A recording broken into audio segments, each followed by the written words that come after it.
week-end de Coupe d'Europe, j'adore cette compétition. Alors, j'avais prévu de vous dire, finalement, la Coupe d'Europe, c'est un peu la Coupe de France, tellement nous la dominons depuis des années. Eh bien, sur ce premier week-end, j'ai plutôt envie de vous dire que c'était la Coupe d'Angleterre.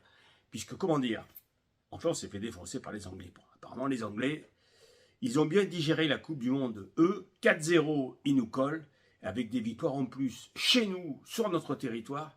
Ben voilà, donc quoi, le rugby anglais qui était bien moribond parce qu'il n'y avait plus d'argent, écoutez, en Angleterre, il y a peut-être plus d'argent, mais il y a des coups et des joueurs. Ouais, et même Exeter est venu gagner au RCT à Toulon un Mayol de 1 point, c'est incroyable. Après, bon, c'est vrai que sur ce match, eh bien, une fois de plus, la Ben O'Keefe Mania a tapé. La Ben O'Keefe Mania, c'est pas compliqué, tu sais que tu vas perdre d'un point et que c'est l'arbitre qui va te faire perdre. Voilà, Ben O'Keefe Mania à Mayol. Bravo à Bayonne d'avoir amené le match nul du Munster, c'est-à-dire 2 points, même si cette année, le Munster, ça ressemble plus à un fromage qu'à une équipe de rugby. Pas terrible sur ce match, j'espère pour eux qu'ils se reprendront. Non, j'espère pas qu'ils se reprennent. Par contre, un événement assez amusant dans ce match qui montre bien la suprématie, la domination des Irlandais. Un supporter irlandais s'est permis de tirer Mikotadze, le géorgien, le joueur de Bayonne, formé à Toulon, par le maillot.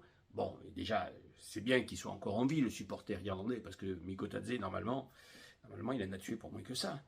Mais surtout, imaginez que ça se passe dans un stade en France.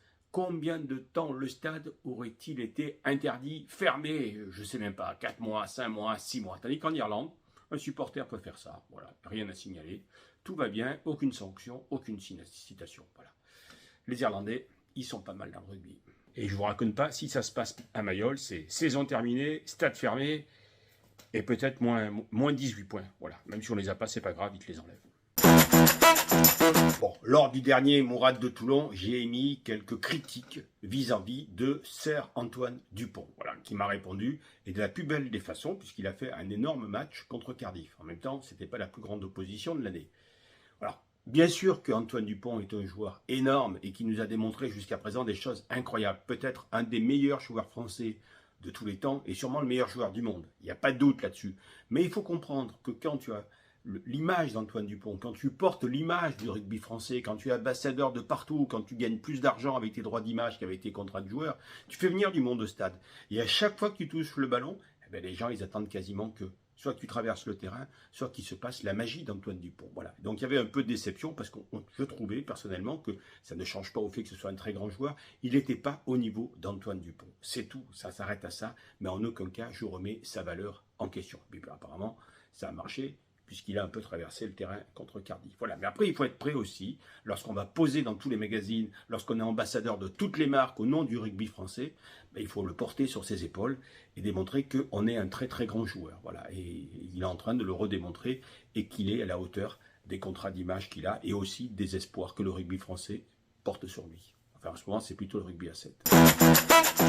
Hugo Mola, l'entraîneur d'Antoine Dupont, a aussi répondu en parlant du modèle économique de Toulon, qu'à l'image des joueurs à l'époque, c'est quelque chose que nous défendions. Bien oui, moi, quand je suis arrivé dans le rugby à Toulouse, on disait la star, c'est l'équipe. Moi, je disais non, la star, c'est quelques joueurs et on va vendre leur image. Voilà, et grâce à ça, Hugo, grâce à ça, eh bien, j'ai été auditionné et est née la loi Braillard avec une réduction de 30% sur les charges sociales des joueurs. Et peut-être que grâce à ça, aujourd'hui, ça te permet d'avoir une équipe qui est 30% plus forte, puisque sans cette loi Braillard, tu aurais 30% de joueurs en moins, et 30%, peut-être que ça ferait 30% de palmarès en moins, Hugo, même si je te souhaite le meilleur et que tu sais que je t'aime beaucoup. D'ailleurs, Hugo, tu vois, quand je t'entends parler, je regrette vraiment que tu n'aies pas signé à Toulon à l'époque et que tu n'aies pas accepté ma proposition. Voilà, parce que, putain, quand je t'entends parler comme ça, qu'est-ce que ça m'aurait fait plaisir de te licencier, tu ne peux pas savoir. Ah ouais, vraiment plaisir. Un président de club s'est distingué ce week-end, c'est le président du Stade français, Hans-Peter Wilde, qui a déclaré que son club était plus populaire et plus connu que le PSG. Oui, c'est pour ça qu'il a du mal à remplir son stade.